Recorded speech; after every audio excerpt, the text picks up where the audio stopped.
Good afternoon, everyone, and welcome to our session this evening. The AMA New York is happy to have you, and thanks you for taking time to be part of our Future of the CMO Season 2 session related to a cookieless future in marketing.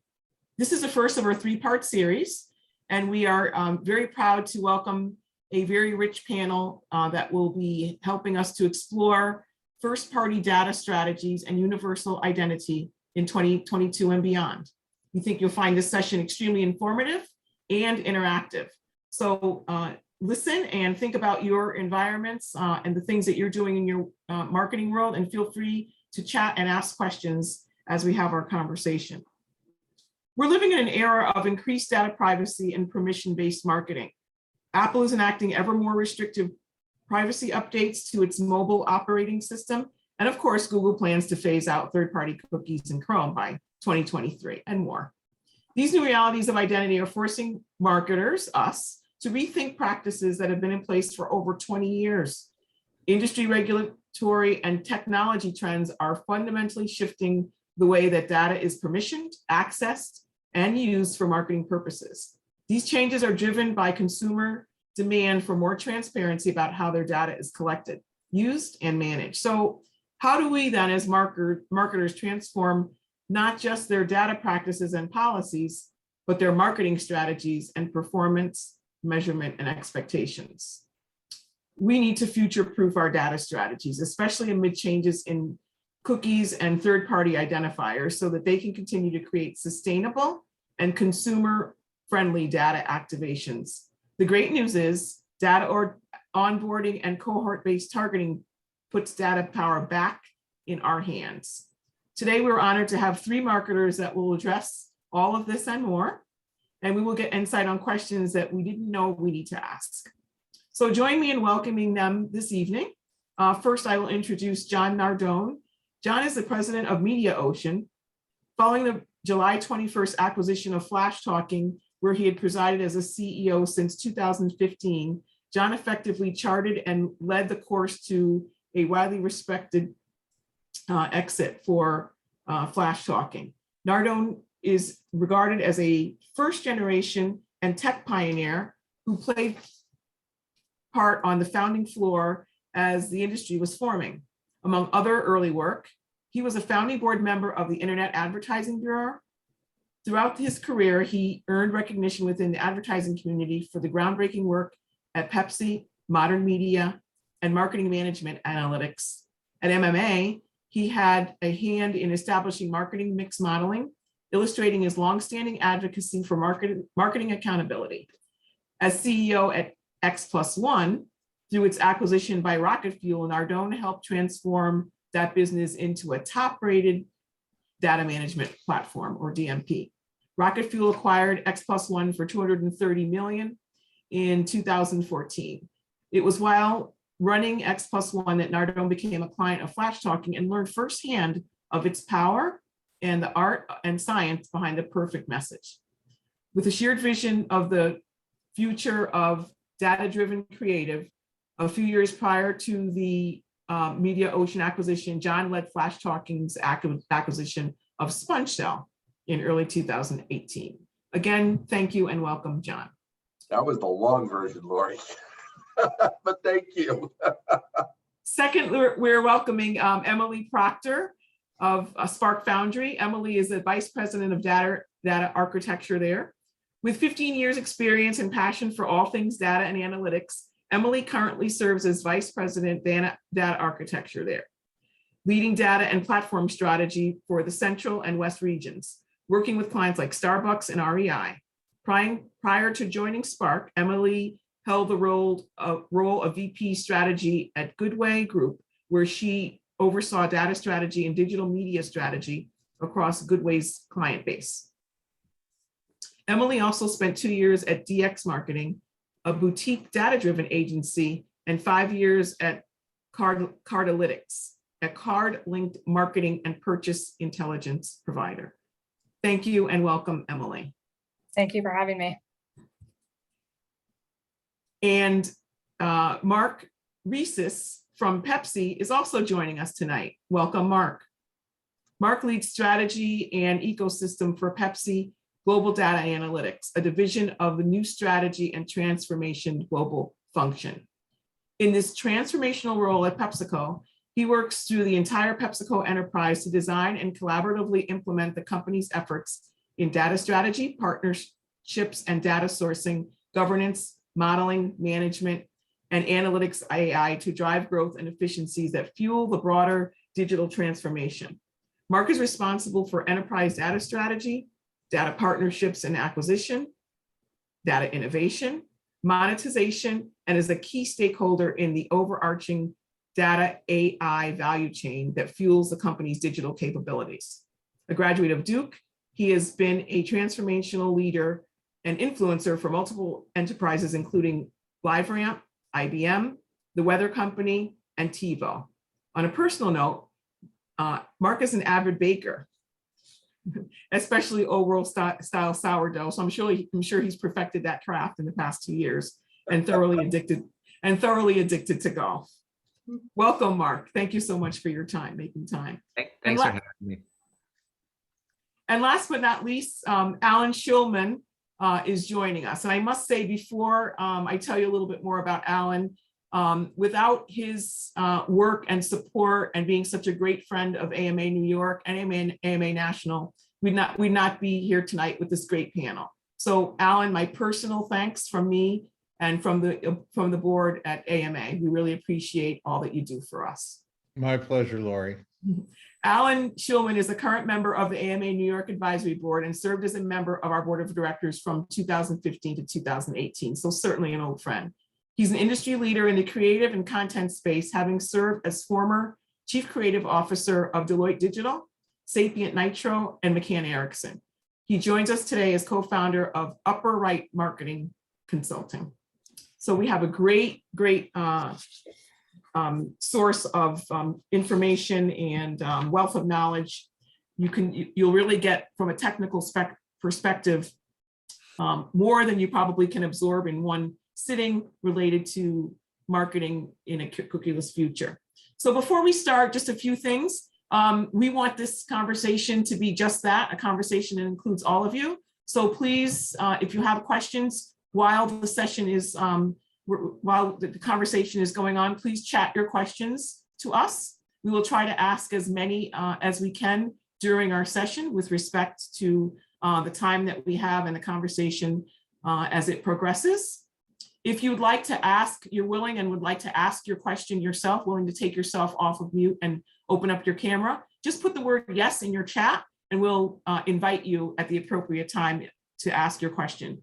We would love for you to do that. Please, if you're not muted currently, make sure that you are on mute during the session.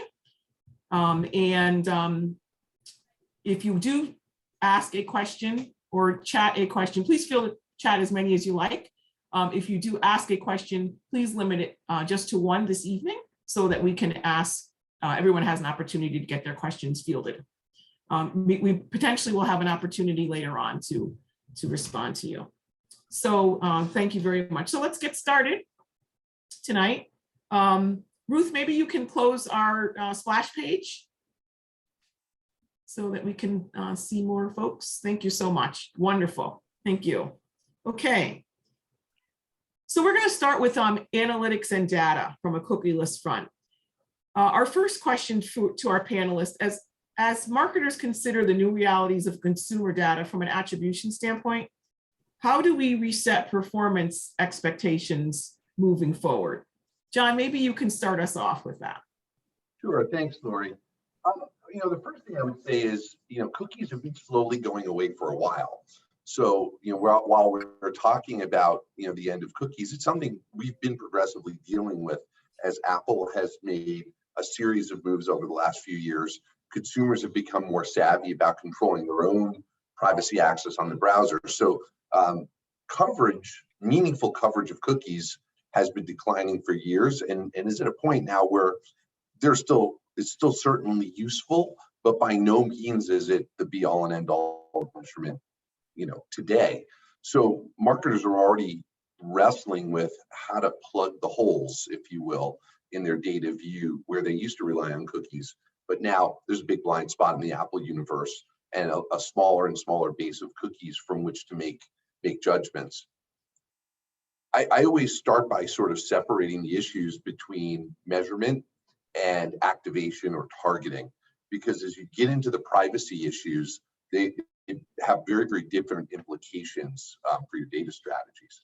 But either way, we're at a point where we can see an end to cookies, and all marketers need to be developing a first-party data strategy, and for many marketers, a second-party data strategy as well. That is a strategy to partner in order to enrich their data assets and have a means to leverage the data assets of key publishers in the ecosystem. There are a lot of use cases to cover and a lot of different environments, but it does start with understanding how to develop your own strategy and not be entirely reliant on third parties to provide you with that view of your customers' attribution and ultimately the means to target customers who are important to you.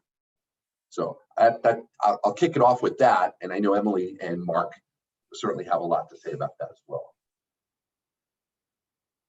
So Emily?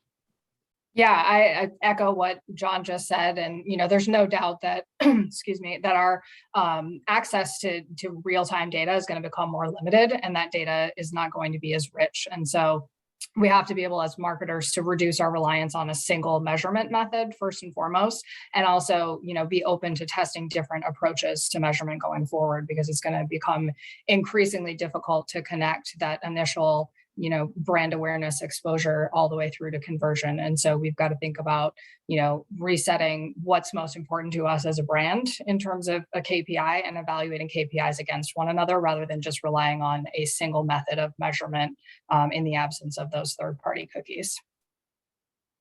Yeah, I agree with all that. And I think in a way, cookies were always a transitionary construct, right? It allowed the programmatic space to achieve massive scale in a very short amount of time and to manage a tremendous amount of transactional complexity in a short amount of time. But the signs for cookies being sort of a means to a longer end that isn't a cookie based was signaled, I think, earlier on when the FANGs started to close the gates on the walled gardens and create environments that never needed cookies. If we think back, I think it was 4 or 5 years ago, maybe more, where third-party data overall was starting to get excluded from the Google stack.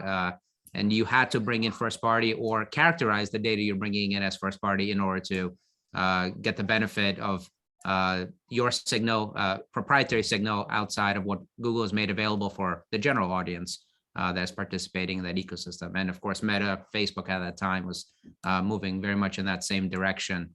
And I think the push and the imperative for measurement has to continue to move towards a more deterministic signal and connecting actual exposure and actual engagement with media channels to the types of KPIs that marketers like PepsiCo and others absolutely find more meaningful, but perhaps were more elusive because of the scale which the cookie achieved. And that really is the transaction, right? We're all going after our audience transacting with us, or at least signaling that they have intention to transact so that we can engage with them in a richer, more meaningful conversation. And none of that really is ultimately predicated on a cookie in the long term. It's predicated on the marketers understanding who the audience is and how they can engage with them in a way that's meaningful to them.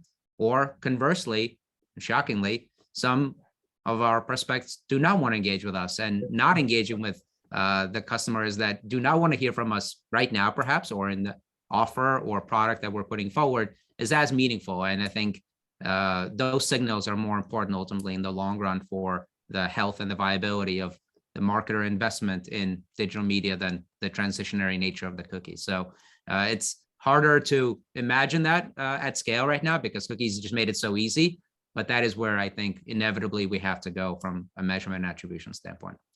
Yeah, Mark, you mentioned more deterministic measurement, which is interesting because I totally agree with you. I think in terms of, when you get closer to the bottom of the funnel and we are looking for that transaction, it becomes, more deterministic at that point. But it's interesting because it also, we also need to probably rely more heavily on modeling further up the funnel going forward because we have gaps in data because of things like Apple iOS.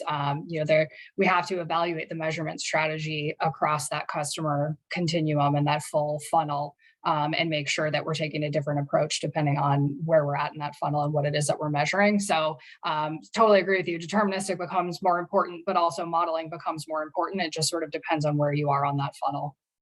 And I'll throw out, and there inevitably challenges beget innovation in our space. And speaking from the angle of the technology company, we have now, I think 115 clients globally who run on our cookie-less measurement platform.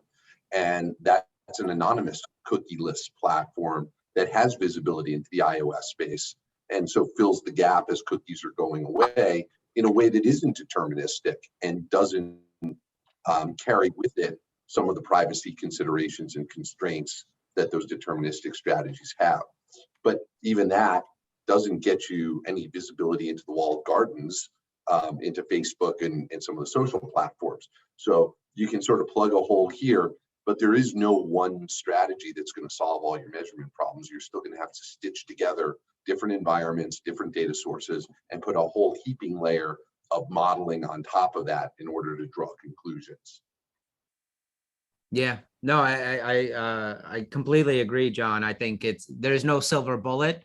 And you have to embrace the opportunity as it presents itself. I think moving to obviously a cookieless, anonymous, but ultimately a throughput system where you can join exposure to some outcome that's closer to the KPIs that marketers value ultimately in the most profound way, I think is important. I also echo, Emily, what you're saying, that the investment now is in the ability for organizations to really take a hands-on approach with their modeling and ability to use advanced analytics to recreate the complex but ultimately manageable universe that is before us from a media and advertising and a marketing standpoint.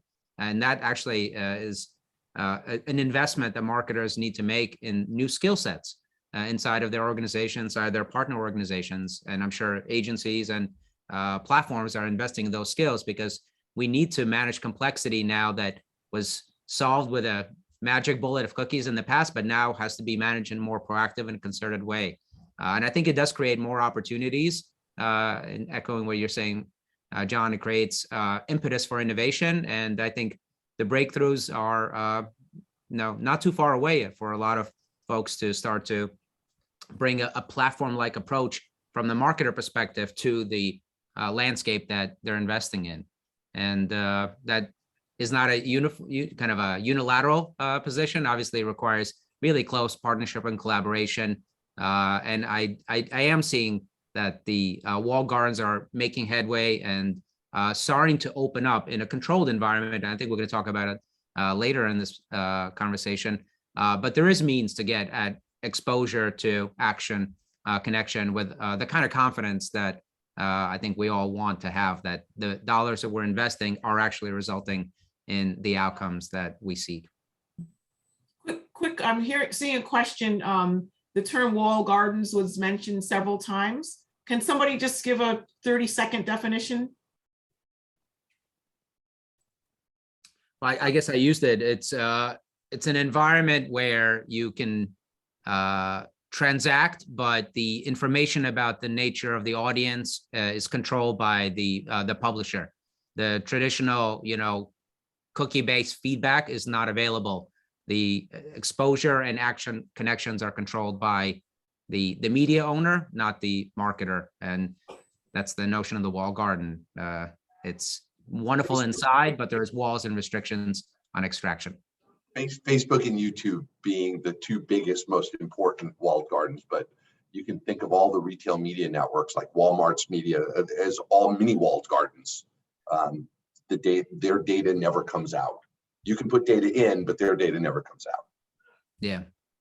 And I'll build on that it's data doesn't come out, but you can take advantage of it in a way that is very meaningful, albeit inside the walled garden and not in, your own environment.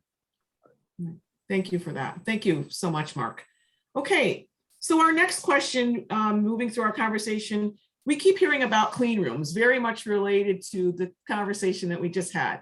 Where do they fit in into the management of PII, or personally identifiable information? And maybe before we start that conversation, one of you can just quickly define what we mean by clean room. Emily, would you like to start with that? Yeah, absolutely. A clean room basically facilitates the matching of data sets without exposing any PII. So it's, think of it as sort of a black box where you can put two data sets in, for example, at ad platform data or any other second party data set, and as well as your first party data, and do that matching in a way that doesn't expose any personally identifiable information. So great segue from the measurement conversation, because that obviously becomes increasingly important as we are looking for deterministic measurement. Clean rooms become a way to facilitate that while still maintaining that privacy. And so then how do these fit into the management as it relates to data and functioning in a cookieless world from an attribution perspective? Yeah, I mean, like I mentioned, it's a way to facilitate that measurement. I think the thing that brands have to be mindful of is it does require a fairly robust first party data set. And so for brands that don't currently have a robust first party data set, a clean room might not be a top priority if you don't have the data to put in for matching.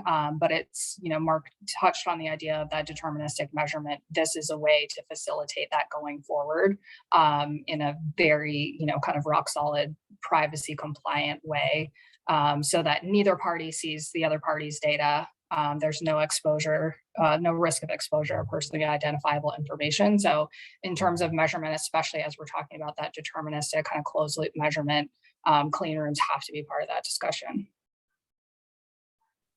Yeah, and I'll build on that. There is a dimension to clean rooms that I think is very attractive, in that while they do maintain significant control for each respective data owner, and provide the necessary obfuscation from one party getting, access and visibility to information that the other party doesn't want to see. They actually build a tremendous amount of trust between the parties, because it is a trust facilitation through technology paradigm where you have to trust that the data on the other side is as represented by the provider and vice versa.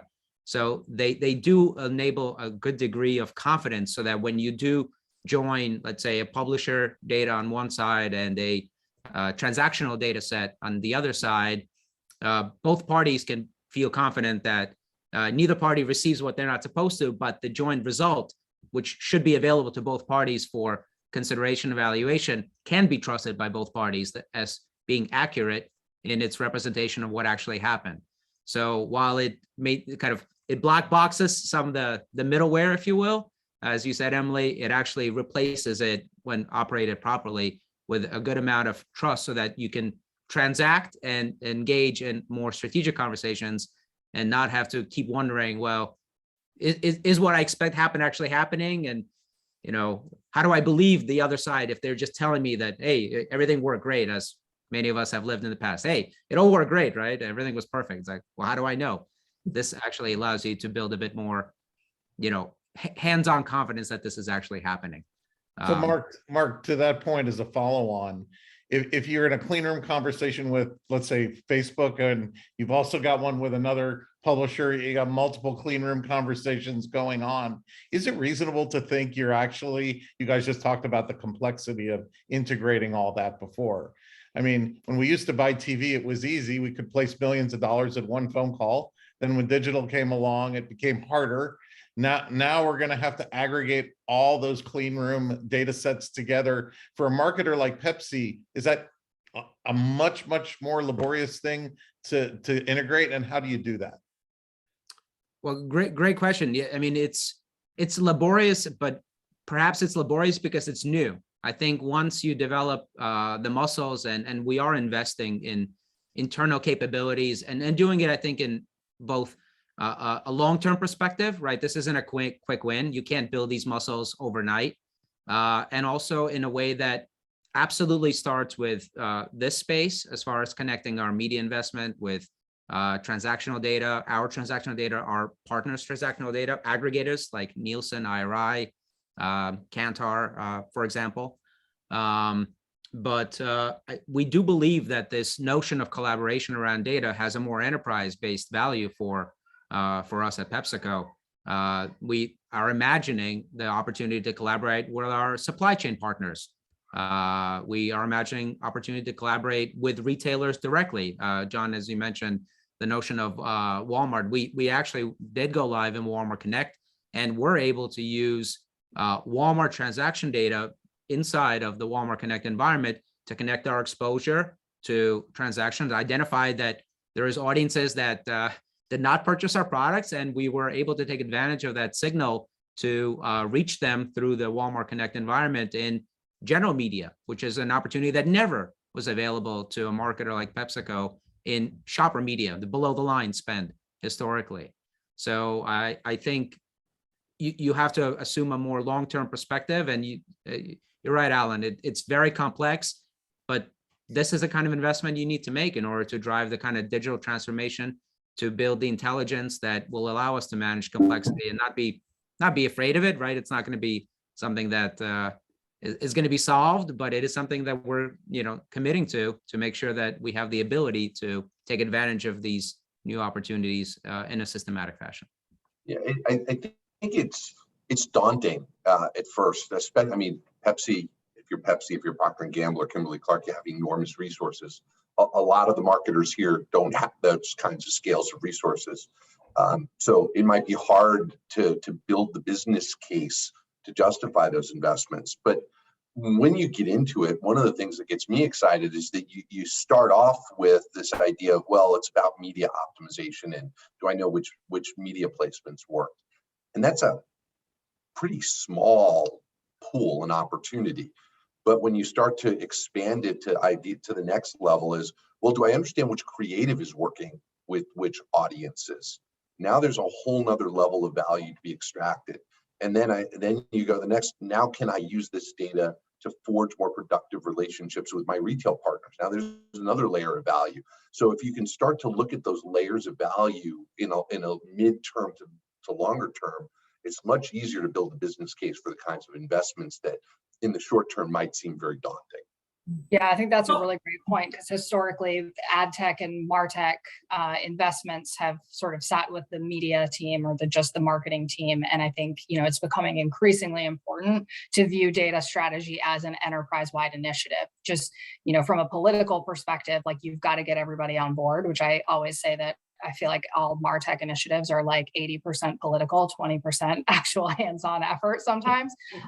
But you really have to bring all the cross-functional stakeholders together. And to your point, John, you have to demonstrate the value to each one of those stakeholders, because something like a clean room, your other, supply chain partners might not see that as valuable to them. But if you can demonstrate that value and get everybody on board, to Mark's point, like you do have to play the long game, and you have to show the return over time, and it has to become an investment and not just a marketing expense in order to really do it right. So I think that you are all touching on something or skirting on something that may be a question to our visitors here tonight. For those organizations where there are budget constraints and there needs to be huge justification, where would you recommend that they start? Either from an external perspective, a consultancy or an agency, or hiring team members to start to stand this up? What would your recommendation be? It will be interesting, because I think some of us have very different recommendations. From a resource perspective. I'll start by saying this is a competency marketers are going to have to develop in-house. You can't get there all at once, but you got to start by hiring at least a couple of people who are going to be the stewards and of the effort, and then you can get started or jumpstart the effort with external support. You certainly will need technology support because few companies can afford to build all the technology themselves. And this stuff does get technical pretty darn quickly when you start to get into the differences between different suppliers and so forth. So you've got to have a base of folks in-house who can lead it. But then if you want to move quickly, you've got to rely on outside expertise. You can't think you're going to do everything yourself, even if you're Pepsi.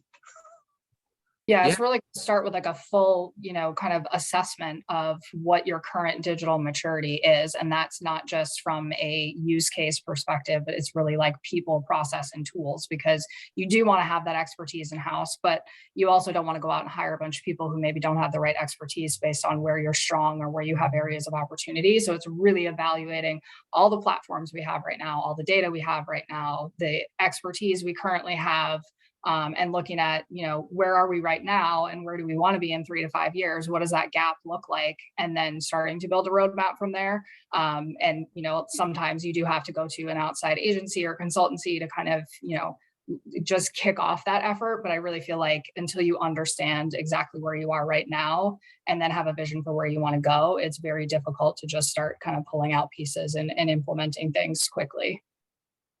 Yeah, no, I agree. I think starting with a few strong players, but ultimately looking inward in terms of what do you have. We found that there's tremendous talent scattered throughout the enterprise that joined for a variety of reasons, but ended up sitting in silos simply because there wasn't the kind of infrastructure that we are now putting in place as data analytics to create that community of practitioners. And that could be in IT, in R&D, in finance, in HR. Any function could have talent that is data driven and could pivot to apply that general capability into this particular space. So I'd say look inside. You might find quite a bit more if you take a hard enough look. And also, I definitely support that leaning on partners in the initial phases is pretty critical. You do need a couple of quarterbacks in-house to orchestrate and shepherd and build the internal stakeholder support and kind of bring everyone along. But on the front end, leaning on best-in-class partners. Many media publishers are making resources available to marketers to accelerate. Agencies we have on the roster are incredibly talented and continue to invest in this capability, skill sets. I mean, the very fact that Emily's in an agency, right? It's I don't remember data architects being in agencies 10 years ago, maybe even 5 years ago, but now attaining senior roles and driving the kind of thought leadership and activation leadership that is necessary, I think is a very positive sign. But over time, if this is the current state and this is the state that we're going to operate in, building internal muscle is going to be critical, is going to become table stake. In a similar way that other functions have become in-house, this is going to be a function people are going to need to in-house sooner or later. It doesn't need to be huge. You can lean, again, a lot on partners, but there has to be some center of gravity that is connected to the leadership of the organization ultimately. Yeah, I completely agree. And to build on one area that should be top of mind for folks as they're making those initial investments is to think about data governance, privacy, compliance, and security. Because as soon as you start collecting first-party data and making that something that you're going to do at any kind of scale, a whole bunch of responsibilities come along with that you may not have wrestled with as an organization before. There's a duty of care that comes along. There's a legal responsibility, certainly, and the legalities of managing this stuff are getting more and more complex every day since we can't seem to get a federal series of data privacy laws, and it's a patchwork of state by state things. That's hard enough to navigate on a legal standpoint, but then you have the nuance of what is the nature of the social contract you want to have with your customers and the kind of experience you want them to have with you, and how do you enforce that across a big organization. So there's a lot of complexity to making sure that the consumer side of this is cared for as well. Thank you all for that great insight. Excellent. So let's dive a little bit deeper into back into data, sort of the middle of the road. What additional alternatives to third-party cookies are there other than you mentioned so far? What other things can marketers look to help them to identify their customers? Yeah, I mean, I will just start by saying that the most important thing to know is that there's not a silver bullet. There's not a single replacement for a third-party cookie. You can't just pull out the third-party cookie and insert new solution. It's really got to be a suite of solutions. So I think really evaluating where you're using third-party data, both from an activation and a measurement perspective, is critical so that you can evaluate which tools and solutions that you need to plug those gaps in your current, targeting and measurement strategy. There's, a lot of different ID solutions out there, ID-free solutions out there. I would look at ones that are most interoperable across platforms when it comes to activation. Looking at those interoperable solutions that can be used across platforms, I think is a key part of an activation strategy going forward. There are also going to be some platform-specific things and some more like cohort-based targeting options like Google's Topics API and things like that. So it's really about evaluating what your current activation and measurement strategy looks like now, and then doing that sort of vetting in comparison to what's on the market and figuring out what's the right suite of solutions versus what's the solution to plug those gaps. Yeah, I'm a big fan of the sort of evolving space around marketing mix modeling. It's an analytics technique that companies have used for years, but as cookies are going away, you're seeing a lot of innovation happening from those sort of traditional marketing mix vendors like Newstar, who are bringing more thinking to how do I take advantage of the data that does exist in the walled gardens on a micro-segmentation or cohort basis and model that into my larger attribution models. Depending on your business, that might be a useful technique to pursue as well. Yeah, no, I agree with all that, and I think the topic that we're unpacking here around first-party data is also very salient. The behavior of the digital consumer is such that there is more willingness to share data when the right value proposition is put forward. Technology is there. All the channels that we're talking about here are very digital. Even out of home with QR codes, you have a digital experience in the making. And so I would say investing deliberately in creating opportunities to acquire more first-party data, and that could be appended to not just name, address, or email. It can be appended to a cell phone. It could be appended to any other hard identifier.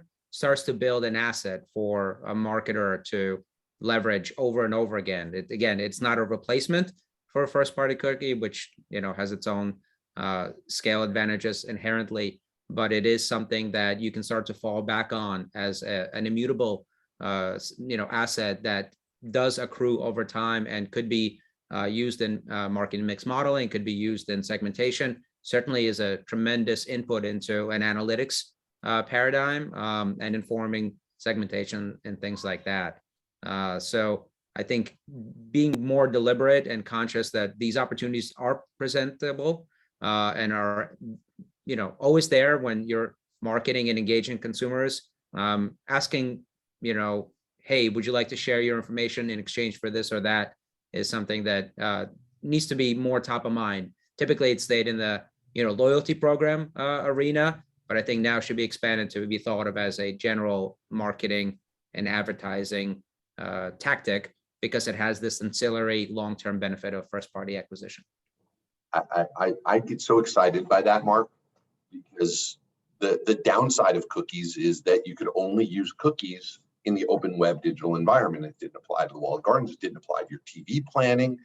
Once you sort of throw away that crutch and are forced to adopt a broader first-party data strategy, now you can start to say, hey, my first-party data audiences can be leveraged in the open web. They can be leveraged for my social buying.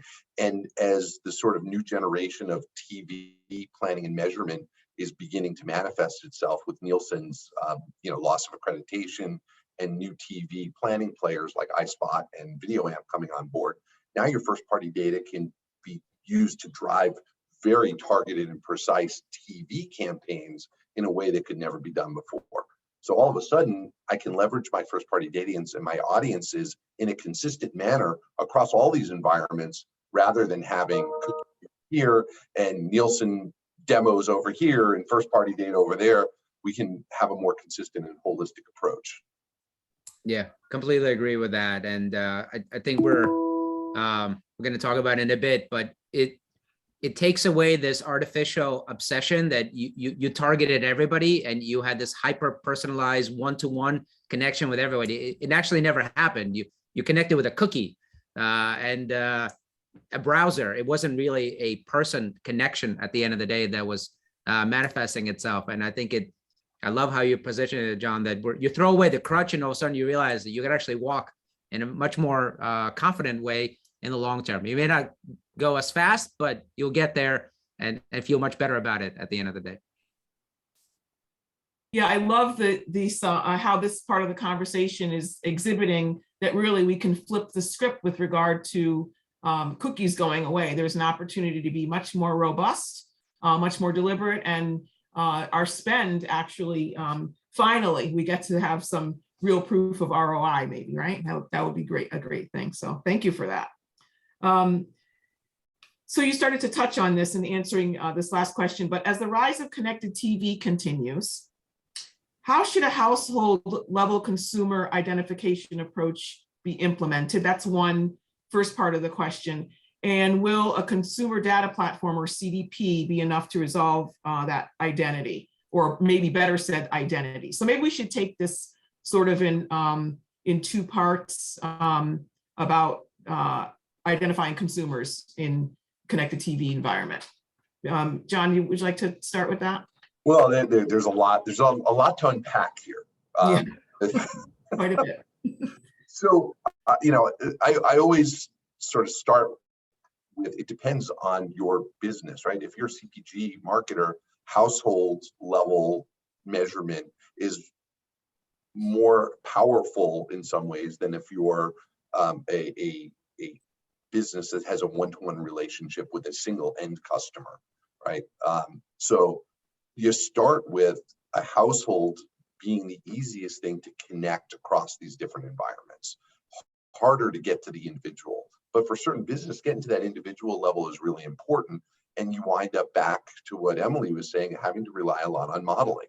So, MediaOcean, virtually all of the TV spend in America runs through the MediaOcean platform. So we get to see a lot of how marketers are attempting to connect the dots there. And ultimately you wind up doing a lot of sort of micro segmentation and projection to sort of get to, I'm reaching this many households, but who's likely to have actually been engaged with that programming and saw my ad within the households, and then projecting that to who's buying your product. Sort of two steps of modeling that has to happen there in a TV environment, because you can't ever know for sure who is actually sitting in front of that television. Yeah, I think householding becomes a necessity. It's not so much, do you want to implement a householding strategy? Because there are so many devices, there's multiple devices in every household.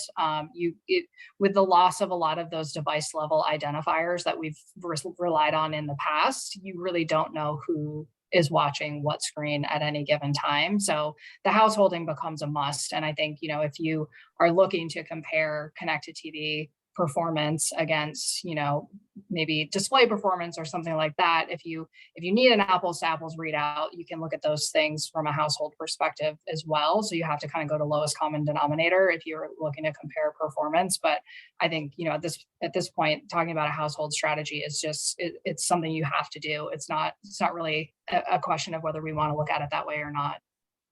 Yeah. No, look, as a CPG, representative here, our reality was rooted in the household purchase dynamic, right? And that's the cornerstone of how CPG marketers at tonnage address building brand and demand shaping and things like that.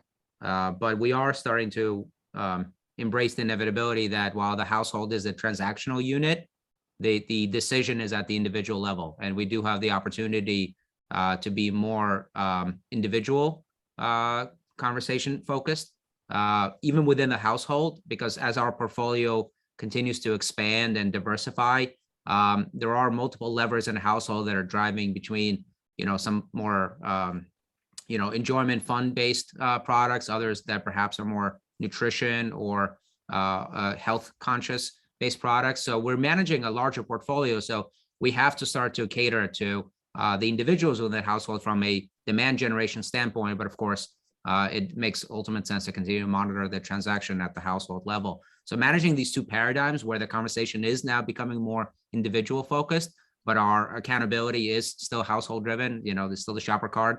It's one in the supermarket, but it is many accounts in all the connected TV platforms, as you can attest from your personal experiences, that those start to fragment the experience that the connected TV providers put forward. And the other thing, I hope it's not lost, that connected TV, you still have to be authenticated to use it. Even the free offerings, you still have to enter at least an email and name and validate that you are an individual and not some bot or something like that.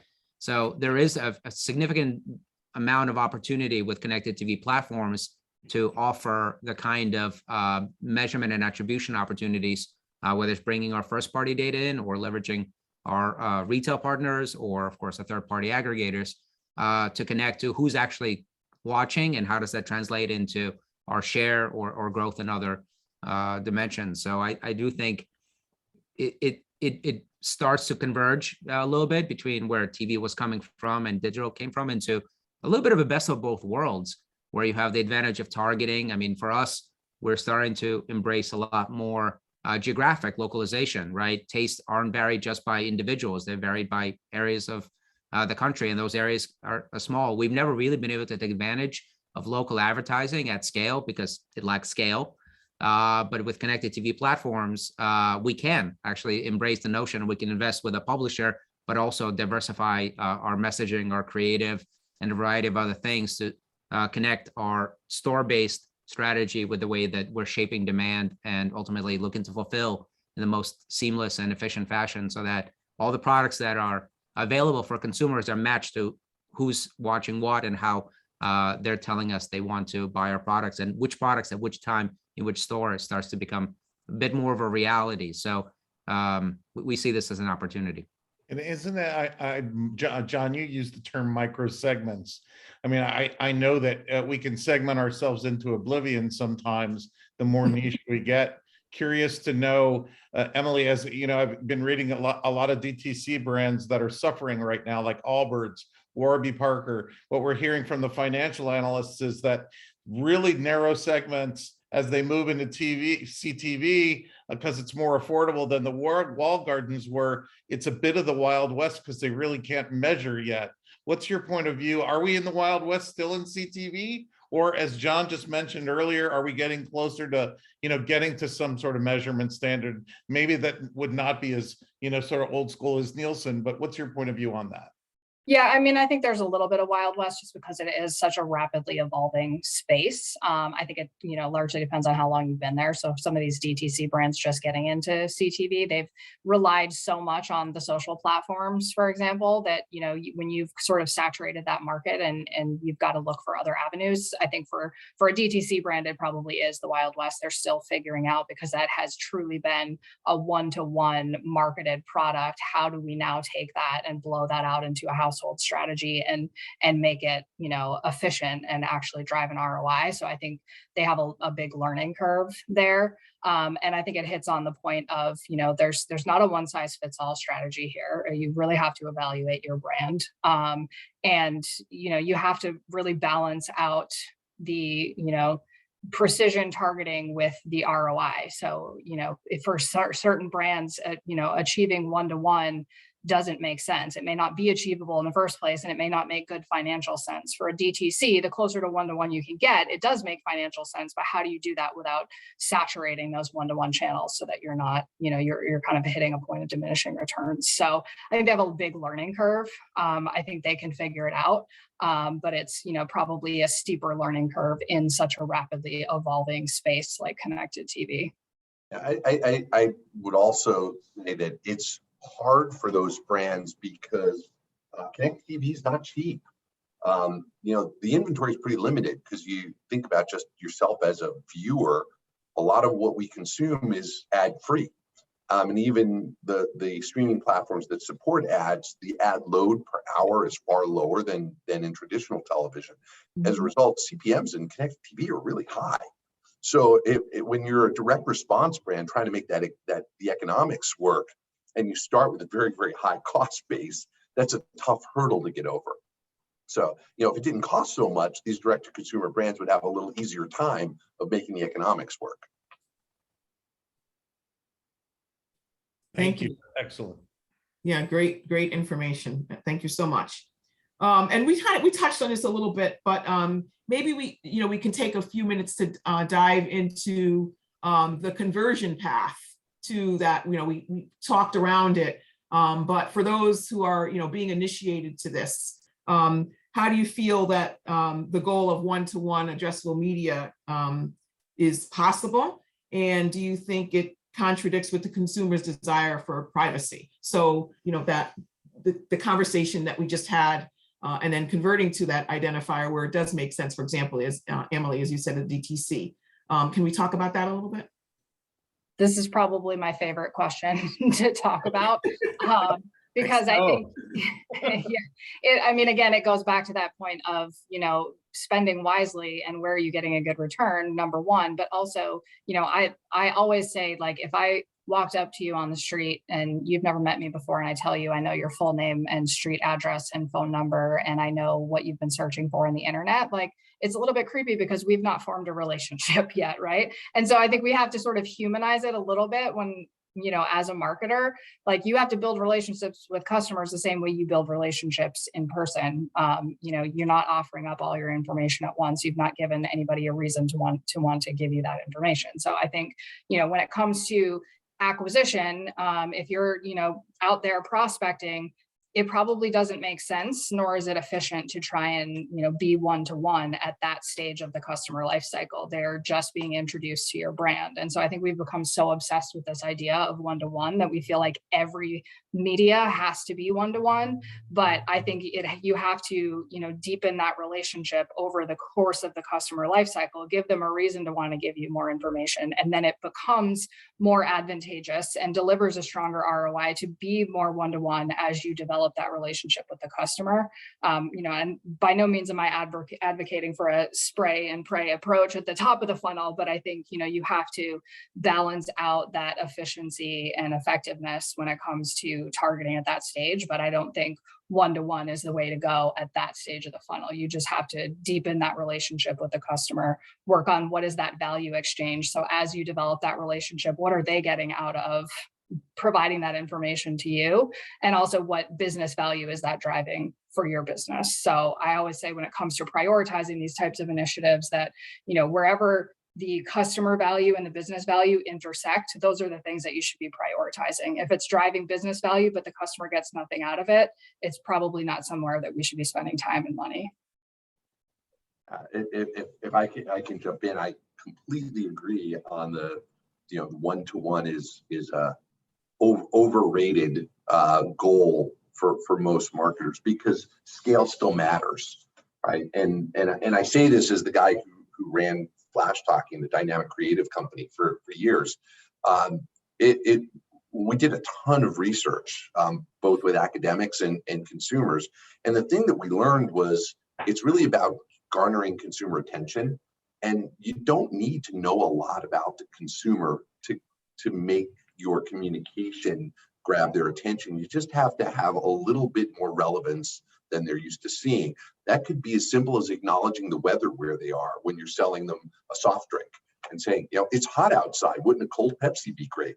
You don't have to know anything about the consumer to create that moment of relevance, but that cuts through all of our psychic and intellectual filters that have us not pay attention to commercial messages. So what I tell customers, one-to-one has its place, but it's really about relevance most of the time in order to engage the consumer for just that split second for that message to be able to get through to them. That's really all you need most of the time. Yeah, I completely agree. I mean, I know panelists are supposed to be disagreeing a little bit for excitement, but this is exactly right. At the scale that many companies operate, one-to-one is elusive and unnecessary. You can be smart in a variety of ways. Contextual is an incredibly powerful signal. Moments of relevance are very important.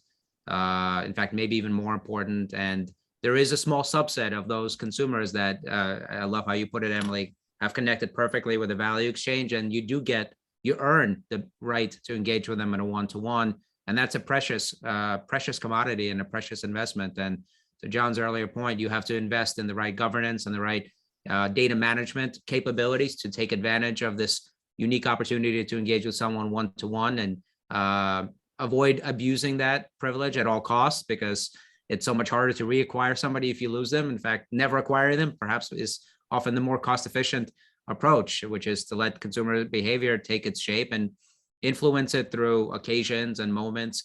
Obviously, it varies on the category, but in the consumer goods, at least at the fast-moving category of consumer goods that we operate in, one-to-one is unnecessary. But knowing more about how we can shape our conversation is really critical and sustainable. And we're a global company, and outside North America, one-to-one is very quickly becomes an irrelevant conversation. Too many levels for me to even unpack on this panel.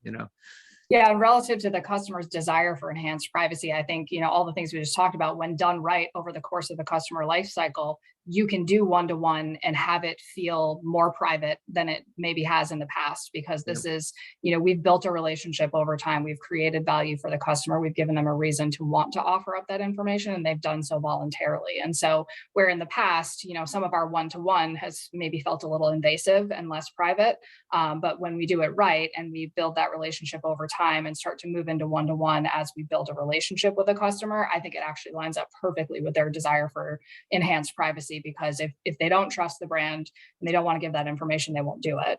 And so, there is no invasion of privacy there.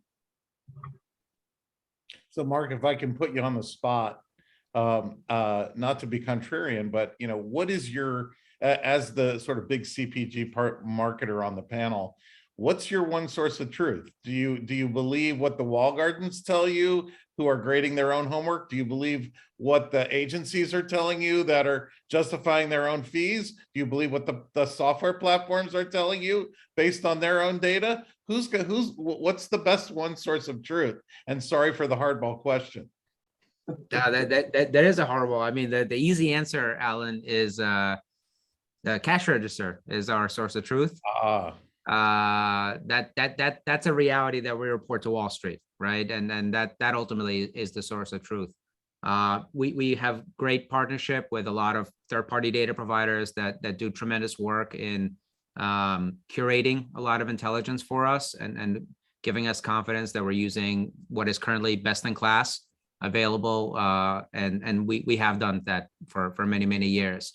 But as we continue to invest in data analytics as a core capability inside of PepsiCo, and as we start to take more hands-on approach with collaboration with our media partners, collaboration with our retailer partners, I do expect that source of truth to be supplemented with more bespoke complementary instruments that are sort of like truths unto themselves. So you don't treat what we do with a walled garden as applicable to everything, but it does become a reality inside of it, as long as, again, we can prove out that the ultimate KPI that we're driving towards is being validated. So I think we're probably replacing a single pillar of truth and supplementing it with multiple complementary pillars that are believable and actionable onto itself, and then manage it that complexity on our side. And frankly, I think that starts to become a competitive advantage for a company if we can manage that complexity at scale and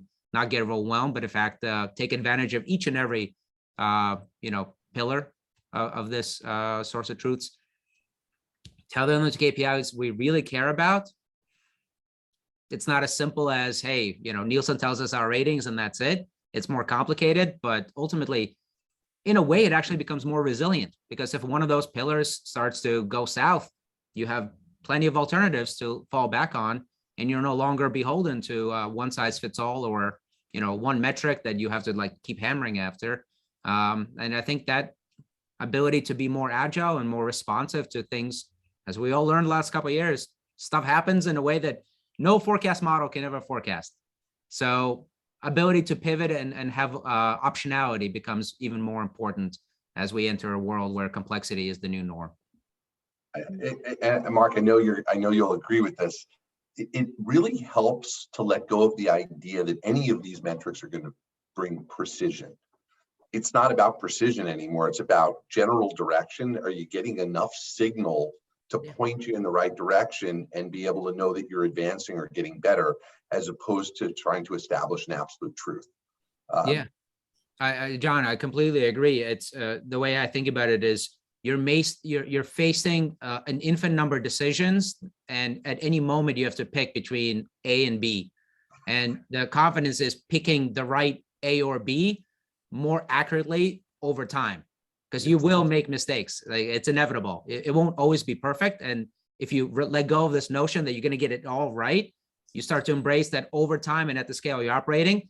If you're more right than wrong and you get the signal that continues to reinforce that, you're actually ahead of the pack, because it's all relative. I mean, our biggest metric, and this will report to Wall Street, is share, and share is a relative construct. A category can go up, category can down. For us, as long as we keep growing share relative to others, that's winning. It's not an absolute. It's always a relative metric. Great insight. Great question, Alan. And so, Emily, we're in line, a sort of long Starbucks line, and we meet you and ask, what one piece of advice would you give me as a CMO, how to take greater control over my data, how to implement across various platforms, and invest in teams related to a cookieless future? What would you tell us? Yeah, I touched on this a little bit before, but I think the biggest piece of advice I would give to a CMO is that it has to be an enterprise level initiative. It can't be just a marketing initiative. You have to bring your cross-functional stakeholders to the table. You have to all be in alignment that this is something that we need to do. An enterprise-wide data strategy benefits everyone. And then, you've got to do the work of understanding where we are now and where we want to go in the future before you can really kick off the initiative correctly. So I think that's always my biggest piece of advice is we have to be able to collaborate across the enterprise, and everybody's got to be on board that a great data strategy benefits everyone, including the customer, and the customer has to be at the center of that data strategy. Thank you. John or Mark, would you like to add to that? Yeah, I'll echo that. I think it is important to have an enterprise-wide commitment to this initiative. I think if it becomes a single function, as I mentioned earlier, you start to get scale issues, because any one function is inherently limited in their ability to bring capabilities such as data analytics, really align in data strategy to scale. And it is ultimately a shared endeavor that you do need, as we mentioned earlier, to bring a lot of cross-functional folks together. John was talking about governance and privacy. That's a legal function. That's a CISO function, and you need IT. Absolutely need, really tight partnership with your IT in order to get the infrastructure and the technology that you need. You need the marketing thought leadership. You need commercial leadership. You need, in our case, you need supply chain alignment, because we can be amazing marketers, but if the product is not matching to what the consumer demand is now looking for, that's not really going to work. So you really do need that complete enterprise-wide commitment to this journey, and that's when you put yourself on a path to success. Ultimately, if it's single function only, perhaps, but I think it becomes very challenging. I completely 1000% agree with both. But as I'm sitting here listening to this, I'm thinking about folks in our audience who are going, but I don't have that alignment in my organization yet. So how do I get started? How do I put a pilot or a first win on the board to be able to garner that alignment in my organization? And the truth is, media is a place where you can do that and make a very, very small sort of step with partners and trial some things out to get a business case. But ultimately, you won't be able to scale it into a meaningful effort unless you get that organizational alignment and buy-in. Thank you. Thank you. So we've come to the end of our planned questions. We have a few additional questions from our listeners. Thank you so much for, again, for sending us your questions. So the first one is very specific to this organization. We touched on it a little bit, but let's see how we can help. Recently, we have been auditing our data providers as several of our portfolio companies started noticing imperfections in supposedly collected data. I'm curious from the panelists how they audit data, either from providers or that they have collected. Anyone? I can't speak to as much about auditing my client's data because we don't touch that data directly. We only make recommendations, but as it relates to, partners that we work with, third-party data providers that we work with, and, second-party data relationships, there are a lot of great, neutral parties out there that are now kind of certifying and doing that heavy lifting for you, like a Neutronian that has created their quality index. And so they've done a lot of the heavy lifting now to make it a lot easier to understand what is, good data versus not good data. I think you also just have to have a foundational understanding of these data collection, cleansing, and aggregation methodologies to be able to make an assessment of what makes a good data provider. But I think, over the past 3 years, especially, we've seen a lot of these sort of data quality kind of auditors, independent auditor type organizations start to pop up that really take a lot of that heavy lifting off of you as a marketer. So that you're choosing, a partner that has been audited and has scored at a certain level of data accuracy. TruthSet.io is another one that's done a lot of really good work in the space. But there's also sort of process audits. So, there's the how good is the data, but how good are your processes and methodologies for collecting, cleansing, managing, and so forth. And that's where companies who are more sort of classic data consultancies bring those skills and can really help you, whether it's a Merkle or an Experian. Have folks who can help you build better practices about managing your own data. Because one of the things that we find all the time is clients think that first party data they collected must be accurate and it must be right because they collected it. And then you get into it and you find that consumers give you false data. The data doesn't match up. They can't connect records. There's all kinds of problems within your own data set. So you can't even just rely on that. You've got to build the skills and processes to make sure that you're doing a good job of bringing the data in, managing it, cleansing it, and ensuring your own quality. So there's a lot to this. I guess as a follow-up, Mark, did you want to say something? Go ahead. I have nothing further. John and Emily covered it really well. Yeah, Emily said, start with an enterprise-wide data strategy, get everybody on the bus. And then John just mentioned process. Mark, you're an example of organizational commitment to hiring people internally to do that.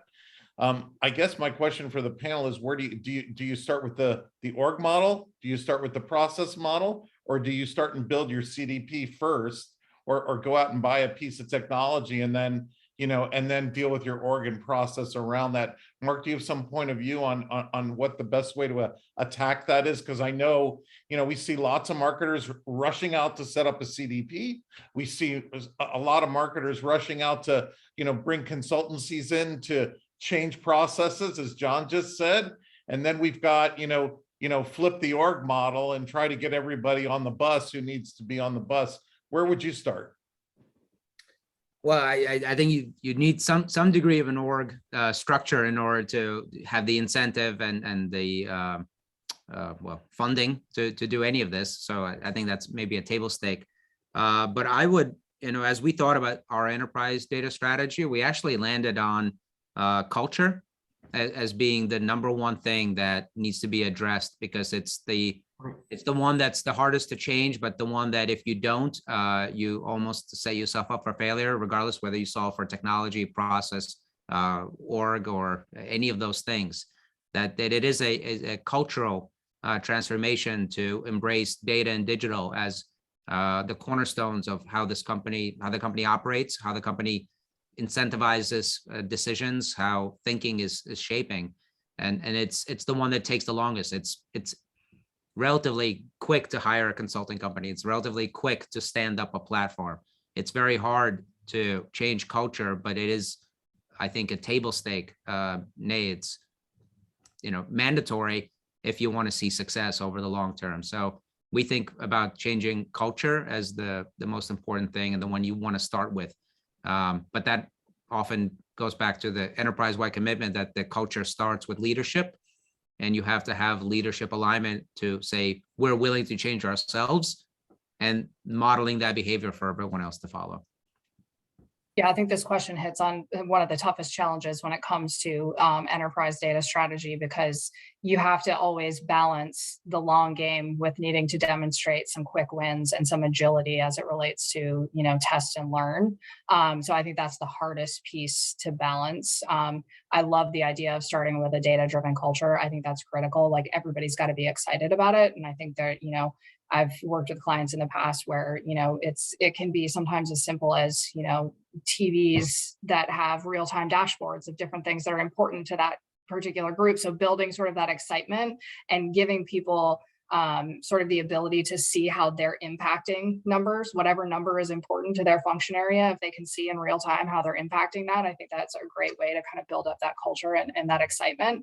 But I think there's always some level of, we need to do something, we need to do it now. We can't wait for 3 to 5 years. And so it's always balancing out what are those quick wins and things that we can implement and test now that don't jeopardize the long-term vision. Like, we don't want to implement something now that we end up having to, undo 3 years down the road when we get further into our strategy, and something that we have to reverse engineer later. But I think it's, in order to maintain that momentum and that excitement, you are always having to demonstrate some kind of a quick win, whether it's, testing a new ID solution for targeting, or, implementing, like I mentioned, those real-time dashboards that people can see, something to keep that momentum going. Those quick wins are still important, even when you're playing the long game. I'll build on that, Emily, that I think an investment in culture and shaping the mindset actually helps reframe what a quick win means. A quick win doesn't have to be 100% success. In fact, learning from failure becomes a win unto itself. And that new set of values, I think, is critical, that you should be embracing that you're not going to win all the time, but over the course of the journey, there are more wins to be garnered. But the only way you get to the sustainable wins is to learn from some of the stumbles that inherently come. Because if you're only chasing wins, you'll quickly pull back and you're like, all right, that's not for me. It's like, no. Failing fast is actually a win. Yeah, that failure has to be celebrated, and it has to be looked at as failing forward, right? Like, this didn't work, but we learned this. So now we can take that learning and put it into the next thing that we do. And so that is a mindset shift for a lot of people, because it's been drilled into us, since we were in school, that failure equals bad, but it's not bad if you're learning something and moving forward based on what you learned. And so that has to, I think that's a really great point. That has to be part of the culture piece, is that it is okay if something fails, as long as we learn something from it to do something different next time. Yeah.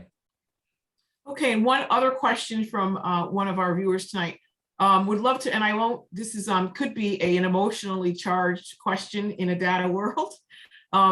Would love to probe the panelists on what they think about, in brackets, walled gardens. I won't say the name of the company, their roles, what they should be in this. As a tech partner to brands, agencies, and publishers, what should they be doing to prepare everyone for the death of the cookie?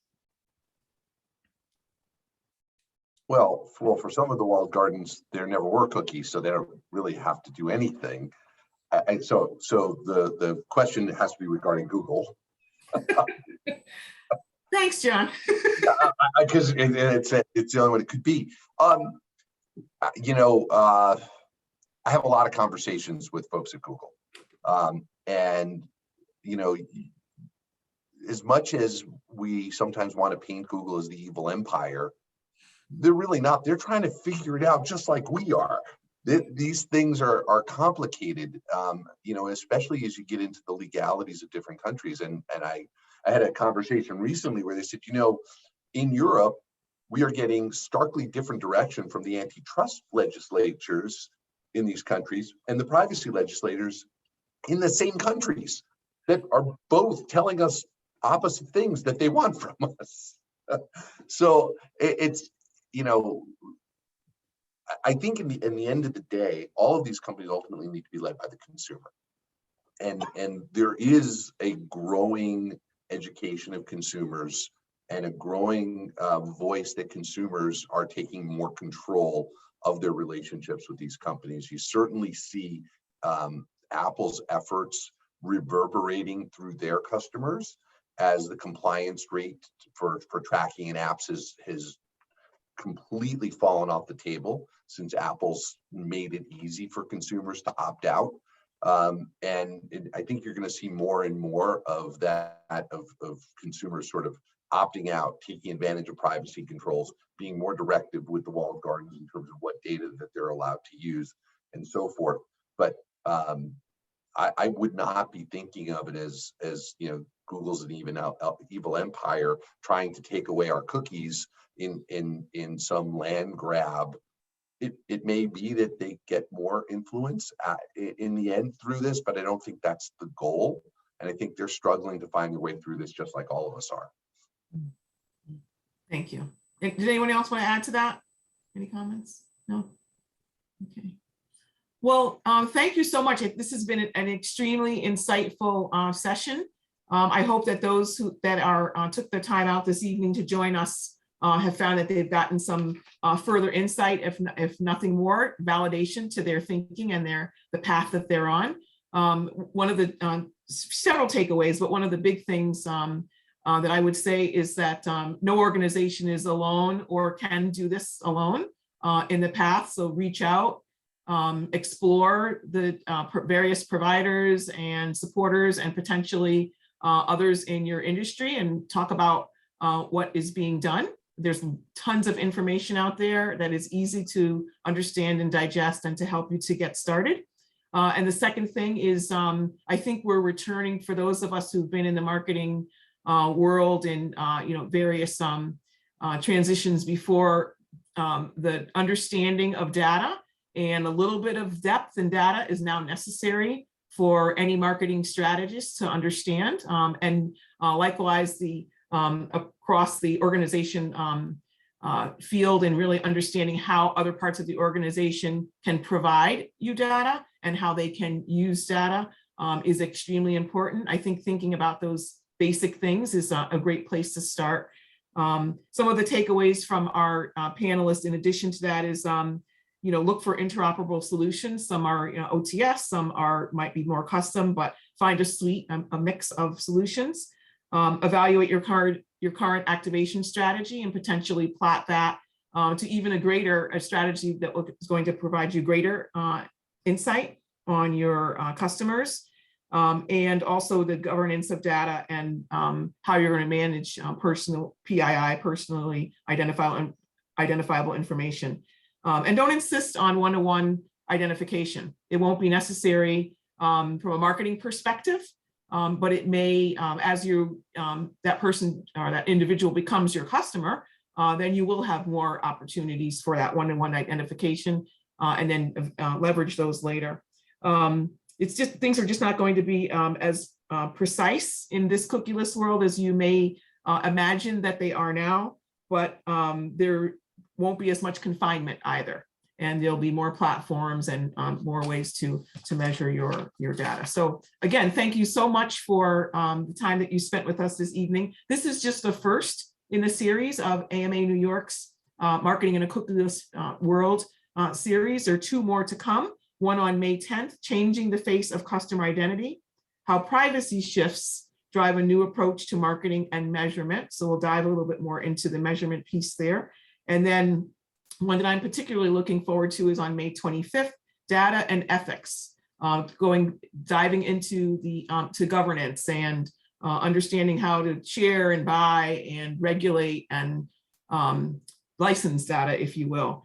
Surprising outcomes for strong stewards of data. And now the first one will be led by Prohaska, and the second will be led by Acoustic. I'm sure if you Google those companies, you'll find that they have a lot to add. So thank you again for your time. Thank you so much, Mark, John, and Emily. Invaluable information. We really, really appreciate you taking the time to do this tonight. I know that you put off whatever activities or dinner or whatever it is. So we appreciate you taking the time. And Alan, thank you again for helping to make this come to fruition. It's been amazing to work with you and putting this all together. Everyone have a wonderful night. Stay safe. Visit amanewyork.org, and we hope to see you again at a future event. Hopefully in person. Very much. It's been a Thank you. pleasure. Thank you. Thank you all Bye-bye. for your time. Bye-bye. Good night, everyone.